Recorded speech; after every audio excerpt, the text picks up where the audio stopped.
বাংলাদেশ জাতীয়তাবাদী দল বিএনপি প্রধান উপদেষ্টার সঙ্গে সাক্ষাৎ করতে চায়, সময় চেয়েছেন।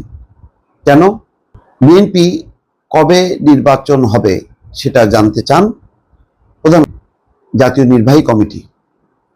স্থায়ী কমিটির বৈঠকে এই সিদ্ধান্ত হয়েছে যে বিএনপির একটি প্রতিনিধি দল ডক্টর মোহাম্মদ ইউনূসের সঙ্গে দেখা করবেন এবং দেখা করে তারা নির্বাচনের একদম সুনির্দিষ্ট সময় জানতে চাইবে।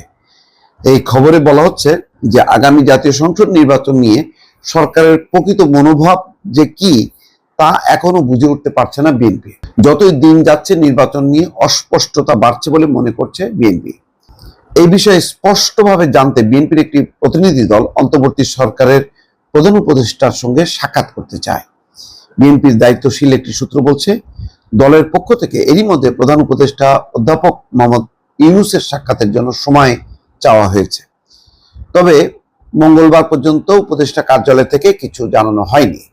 সংশ্লিষ্ট সূত্রটি বলছে, গত সোমবার বিএনপির নীতি নির্ধারণী পর্ষদ জাতীয় স্থায়ী কমিটির সভায় দলের পক্ষ থেকে শিগগিরই প্রধান উপদেষ্টার সঙ্গে সাক্ষাতের সিদ্ধান্ত হয়।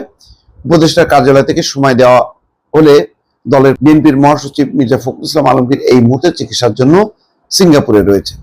17 এপ্রিল তার দেশে ফেরার কথা রয়েছে, ফলে তার অনুপস্থিতিতে এই সপ্তাহে সাক্ষাৎ হবে কিনা তা নিশ্চিত নয়। বিএনপির স্থায়ী কমিটির সদস্য সালাউদ্দিন আহমেদ বলেছেন, আমরা প্রধান উপদেষ্টার সঙ্গে সাক্ষাতের সময় চেয়েছি, তিনি কখন সময় দেন তার উপর নির্ভর করবে সাক্ষাৎ। আমরা মহাসচিবকে নিয়েই দেখা করতে চাই।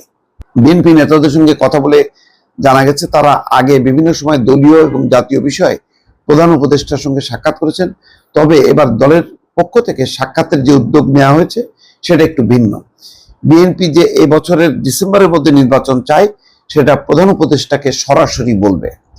কার্যত নির্বাচন নিয়ে সরকারের মনোভাব কি তা স্পষ্ট হওয়ার চেষ্টা করবে। বিশেষ করে কবে নির্বাচনের রোডম্যাপ ঘোষণা করা হবে সে বিষয়ে সুনির্দিষ্টভাবে জানা বোঝার চেষ্টা করবে। এর মধ্যে নির্বাচনের নিশ্চয়তা না পায় তাহলে বিএনপি কি করবে, এমন প্রশ্নের জবাবে আমির খসরু মাহমুদ চৌধুরী বলছেন যে দেশের ও জনগণের স্বার্থে রাজনীতিতে যখন যে সিদ্ধান্ত নেওয়ার প্রয়োজন বিএনপি সেই সিদ্ধান্ত নেবে। বিএনপি তো নির্বাচনের জন্যই এত যুদ্ধ করেছে, অনেক নেতা কর্মী জীবন দিয়েছে, গুম হয়েছেন, নির্যাতনের শিকার হয়েছেন। অন্তর্বর্তী সরকারের উপর আমাদের আস্থা আছে। আমরা মনে করি এবছরের ডিসেম্বরেই নির্বাচন হবে। বিএনপি সেভাবে প্রস্তুতি নিচ্ছে, অন্যরাও প্রস্তুতি নিচ্ছে। কোন দল তো মনোনয়ন দিয়ে দিয়েছে, মাঠেও নেমে গেছে। এখন যেটা বোঝা যাচ্ছে যে সংস্কার নিয়ে বিএনপির একটা ধারণা যে এটা একটা প্রলম্বিত হবে, মানে এটা কবে শেষ হবে এটা তারা বুঝতে পারছে না। আর এটা শেষ না হলে নির্বাচন হবে না। তো এটা এখন কিভাবে এটা সম্ভব, একটা অধ্যাদেশের মধ্য দিয়ে কি সংস্কারগুলো মোটা দাগের সংস্কারগুলো শেষ করবে নাকি আলাদা আলাদা ভাবে, সব মিলিয়ে রাজনৈতিক দল হিসেবে অন্যান্য দলও চাইলেও তারা অতটা সিরিয়াস না।